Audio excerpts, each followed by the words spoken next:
સરગવાનું શાક બનાવવા માટે મેં 250 ગ્રામ સરગવાને આ રીતે કટ કરી લીધું છે. તો હવે એને કુકરમાં એડ કરીને આપણે 1 ગ્લાસ જેટલું પાણી એડ કરીશું અને એમાં સ્વાદ મુજબ મીઠું આપણે અત્યારે જ એડ કરી દઈશું અને 2 સીટી કરી લઈશું. તો 2 સીટી થઈ ગઈ છે અને આપણો સરગવો એકદમ સરસ રીતે બફાઈ ગયો છે. તો વઘાર કરીશું. એક કઢાઈમાં મોટી 3 ચમચી જેટલું તેલ એડ કરીને આપણે એમાં રાઈ એડ કરીશું, હિંગ એડ કરીશું અને 1 ચમચી જેટલું ક્રશ કરેલું લસણ એડ કરીને આપણે એને સાંતળી લઈશું. હવે એમાં ટમેટાની પ્યુરી એડ કરીશું અને એને આપણે ઢાંકીને 2 મિનિટ માટે થવા દઈશું.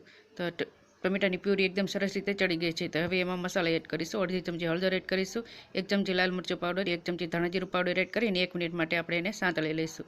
મસાલા સંતળાઈ ગયા બાદ આપણે એમાં બાફેલો સરગવો એડ કરી લઈશું અને સરસ રીતે મિક્સ કરીને 1 ચમચી જેટલો આપણે એમાં બેસન એડ કરીશું, જેથી કરીને ગ્રેવી આપણી એકદમ સરસ રીતે ઘટ બને. હવે સરસ રીતે મિક્સ કરીને આપણે એને 3 થી 4 મિનિટ માટે થવા દઈશું.